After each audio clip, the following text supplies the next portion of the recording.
All right, welcome back to the Canadian Gun Vault Behind the Vault Door. My name is Mark Morelli. I'll be your host for today's podcast, and I'm in the middle of a road trip. I've decided to take a little time to do a couple of things on the move. We're mobile. CGV mobile unit is on our way to do our best to preserve some history. And for those of you that haven't been keeping in line and following what's going on Instagram, we're calling this one CGV Preserving History.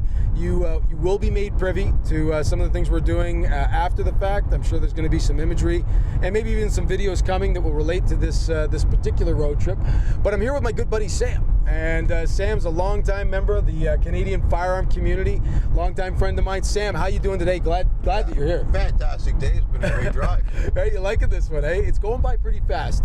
For the people that are just joining us now, we've been on the road for about 3 hours, having a good time. It's going by real quickly because Sam and I are engaging in some fantastic conversation.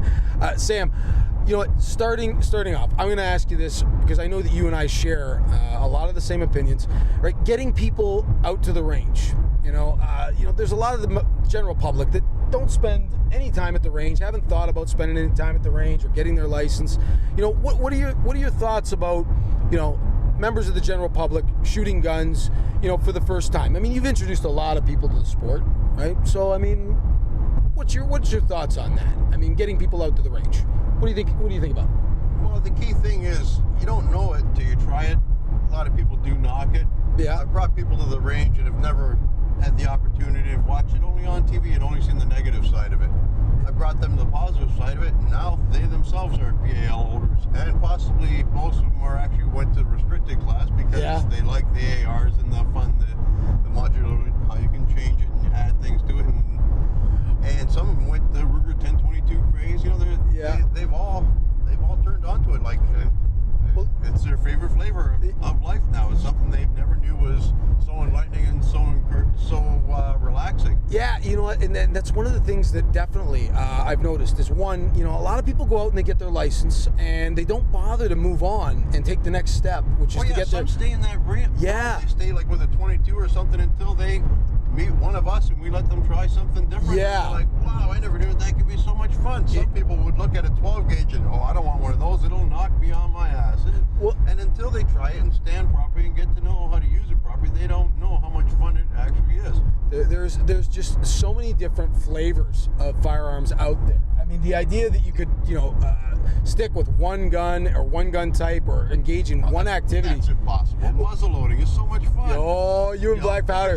Think of that. Muzzle loading and black powder. That is just so much fun. You've got you're reloading right there. Yeah. Right on the spot. And I mean, it sounds different. It feels different. I mean, there's just history about it. You know what? Actually, black powder is like a whole subcategory all by itself. And then, I mean, I'm not even going to get you going on cannon use. Totally different cannons, right? Like, I mean, Sam, there's a reason, folks, why we call Sam here Sam the Cannon Man. I mean, I've never seen somebody with so many different flavors of cannons, and you know, just enjoying sharing that passion. And mortars, right? The idea that, you know, you could pack, you know, a cannon with gunpowder and launch, you know, a projectile the size of a Red Bull can downrange is really kind of an exciting one for, you know, for me. Yeah, and I mean, it's something else. Like once that fuse gets lit, the anticipation, and then it lighting off, and then you're seeing where it goes. It's like it's something else. It's Independence Day all year round. That's what it is. I mean, you know, for the people out there that ever took their kids to go see fireworks and as an adult enjoyed the idea of, you know, a fireworks display, shooting cannons and firing black powder, you know, propelled, you know, firearms. That's what it's like. It's like your own personal fireworks show. And I mean, there's a skill, and it's an art, you know, to load these things, to fire these things, to shoot them accurately. There's a huge degree of historical significance connected to items like these. But back again to getting people out. You know, you get people shooting shotguns and rifles that, you know, may not encounter, depending on where, you know, what their range allows for, you know, restricted firearms like, you know, pistols and AR-15s and guns like that. The idea that they wouldn't encounter them or would deny themselves access to those kinds of things is really kind of silly. Like, I mean, it's like going to Baskin Robbins and only wanting to have vanilla and tiger stripe. You know, like, I mean, there's just so much more out there. And I mean, you've seen a lot over the years. I mean, you got a favorite gun, Sam? I mean, is there a favorite? Yeah, all of them. All of them. Yeah, you know, All of them. If like it my goes kids. Bang, I like it. Yeah, see, people ask me that all the time. They're like, "What's your favorite gun?" I'm like, "They're like my kids. I love them all." You know, Oh, there's no real. See, because I've gotten into so many different facets of the sport. Yeah. And it's enlightened me to like other things. You know, like when I started off with the cannons, then I started liking muzzle loaders. And I started liking, you know, and it carries on in it. And you'll find out, like one person said that they were strictly going to just collect 22s. Yeah. Well, you know what? I got to get you together with Black Powder Dave. I mean, it's really important. I think that you two get together at some point and start lighting off, you know, some cannons and some black powder, you know, muskets. I not that long ago, we came into possession of a double barrel flintlock pistol that I can't wait to actually pull the trigger on. And so, you know, we're just sorry, folks. We're getting some instruction from the lovely young lady of my GPS system that's taking us to our destination. Right, sorry for the interruption, but you know, I'm really enjoying this actual talk with you. This has been a lot of fun. I find myself, you know, wondering, you know, how we can get more people out shooting, and it's something that we're doing quite often now. And you know, like there's never going to be enough, in my opinion, people out there experiencing this for the first time. I love the looks on people's faces, you know, and the first time. The first time. I've got some pictures of some of my friends firing a firearm for the first time. Yeah. And I show it to other friends. I said, "You remember your face looked like the first time?" And then I show them this picture, like, wow. Yeah. Yeah. And really, that's a lot of what's driven the Instagram, you know, account here with the Canadian Gun Vault. Is I love capturing those first smiles. I love seeing that expression on people's faces when they get it. You know, like when it's like, What I think our drive is to encourage more people to come try it. Yep. Smile like we do. Yeah. Enjoy it like we do. Yeah. And then they'll come up and thank us later. They do. Yeah. They say, "Thank you for introducing me the first time." You know, I see people at the range that I've introduced to the sport many, many years ago, or let try something else besides a 22 or whatever they were shooting. Yeah, no. One gentleman was just a skeet guy and never went down to the other part of the range. So I brought him down, and he had one heck of a time. Yeah. He's a restricted collector also. Yeah, you know, I find that it's just about exposure. I mean, a lot of people don't necessarily feel comfortable. You know, they get used to using one item, and they start to, you know, feel pretty connected to that, and you know, they start to, you know, excel, you know, in that particular discipline, and the need or the desire to kind of branch out and do other things might not be great enough to, you know, drive them to get something different. But if you share your passion with them and allow them to fire, you know, something a little bit different, you'd be amazed the kind of results you get. Like, I mean, it's like think of walking through your life with just a pair of penny loafers. Never tried running shoes, or never tried this, or never tried that, but then you try it, it's like, look at what I can do now. Yeah. I got hiking shoes. I can go hiking. Like, it's a different avenue. And it really does fly in the face of that myth, you know, that people. I've heard this from people that, you know, don't quite have the exposure to firearms or aren't familiar with firearms. It's like, well, why would you need all these different kinds of guns? It's because they're all different. There's so many things that make a difference in the way it feels and the way it performs and the way, I mean, from the different calibers to the different barrel lengths to the different weights and the different materials used to the different action types. I mean, there's just so much that's available. It's a fascination. Absolutely. It's endless, you know? Yeah. And I mean, one thing that I heard you say earlier that I really can't forget is you know, you've had people ask you, and I know this is something that, you know, you would want to talk about. They ask you, you know, what is it you find fascinating about shooting guns, about owning guns? Like, what is it exactly? And I mean, because there are people that just don't get it because they haven't been exposed to it yet. And your response always is, right, come to the range and find out. Try it. Let me show you. Right? And I love that. People ask me why, they have come forward and asked me, why do you own firearms? Mm-hmm. And the only way to answer that is take them to the range, try it, let them try it for themselves, and experience what we've been enjoying for many years. Yeah, there's, you know, for the people out there that haven't tried it yet, I gotta tell you, if you can get yourself to a local range, if you got a friend, you know that shoots guns, ask them to take you. They'll probably be overwhelmed, you know, with joy that you might actually take an interest in something that they love. Because I mean, some I had to just grab and take out to the range because I offer them many times to come on out. You're welcome to come on out. You know, it's not a problem. It's really easy. And they're a little intimidated, so I have to kind of like break the crust of intimidation and get right into the center of that cherry pie and let them enjoy this. Yeah. Oh, it's something else. I don't know how to describe it. You know, people try to ask me to describe it. It's kind of,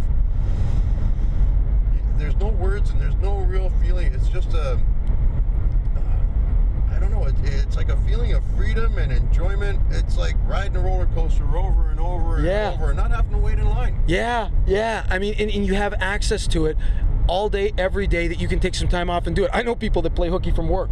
I mean, for the people that don't understand, what it is that we love about firearms, I can tell you that for some people, it's more than a hobby. Like people say, oh, you know what, we shouldn't have to sacrifice public safety to, fuel your hobby. I can tell you it's more than that. It's a passion. It becomes a lifestyle for people. They revolve, vacations revolve around it. People play hooky from work to go out to the range and enjoy themselves. I've seen people that have reloaded ammunition that can't wait to get themselves out onto the line to try what they just made. It's like a recipe that you've cooked up and you can't wait to taste it. They'll take a day off work. And they'll actually go to the range, and to see people experiencing that kind of, enjoyment in something, to know that they could have been doing this their whole lives. I see a lot of that now. You introduce people to this pastime, this lifestyle, this great sport activity that we love as firearm owners, and I love it when people say those words, unsolicited. I can't believe I could have been doing this all this time. I mean, you're telling me that, you telling me that I could have been doing this my whole life? I love the fact that there are people out there that are open-minded enough to realize that there's a group of people, right, that are, in fact, the finest citizens in Canada, that are out there enjoying an activity that not everybody enjoys. Not everybody goes through the trouble of getting a license. Not everybody goes through the trouble of actually owning a firearm, and going through the necessary certifications and safety courses. Well, they gotta try, because they're gonna more than like it, that's for sure. You know what, I feel that way. If they're introduced to it properly, responsibly, intelligently, and you're kind of prudent in your approach to how you get them shooting, I find that this might not be for everybody, but I think though it could be for a lot more people. And so that's why we here at the Canadian Gun Vault encourage people to get out all the time. I'm actively calling now for everybody within our Canadian Gun Vault audience, both on YouTube, Instagram, the people that listen to our podcasts, right, Facebook. Get that friend out, right, that has never gone with you before. Drag them out to the range, show them the kind of fun that we're having out there, because it's gonna work wonders for the community. It's gonna help us to grow, and as our numbers grow, so does our voice. And as our voice grows, so does our ability to change legislation. That's my opinion on the subject, and definitely something that I feel very strongly about. I don't know, would you agree with that, Sam? Totally. It's nothing better than having good people with guns. Absolutely. I like the idea of good people with guns. On a good, solid front. Yeah. With a good mindset.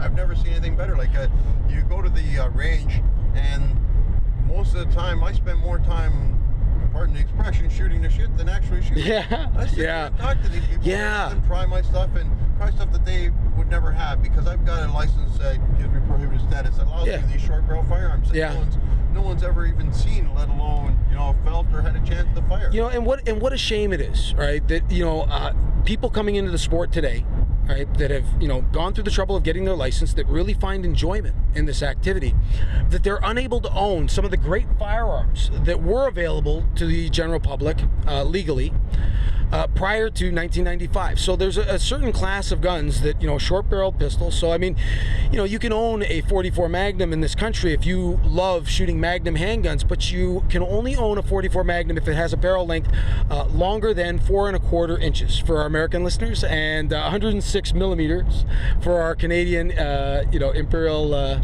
or metric rather listeners. I can tell you that what a shame it is that the people that were not in possession of these items before 1995, who came into this sport a little bit late, are unable to enjoy the excitement of shooting a short-barreled Magnum pistol just because they were, born a little too late or came into the activity a little too late. One might actually make the argument that, it's a little bit discriminatory. Quite frankly, if, you're allowed to own those items, there really isn't any reason why I shouldn't be able to as well, would be my argument. Well, true, and if I was a problem, I think they would have known it by now. Yeah, if everybody has been certified and is qualified and government approved to own firearms, there really shouldn't be any reason why one grouping of people should be allowed to while the other group of people is not. So, I'd make that argument. Trying to wean them out is what they're doing. Yeah, they are. Because once they grandfather me out, and then once I pass, they will no longer exist. They got rid of us just like they did the pit bulls and anything else they didn't like or deemed dangerous for some reason. Yeah, there's a very strong argument here, folks, that back in the 90s they segregated firearm owners into subgroups, and what they did was they imposed a set of rules that would allow those owners to be in possession of those items for the duration of their lives, and then upon their passing, those items would be destroyed. And what that does is it basically thins the number of firearms and the firearm owners are passing, and it will eliminate that class eventually through attrition. People are dying in that class and unable to pass some of these items down to their heirs the way any other estate property would be, I might add. Firearms are the exception. Apparently, for whatever reason, firearms are not considered to be, in the eyes of the law, the same as other property, which I think is wrong.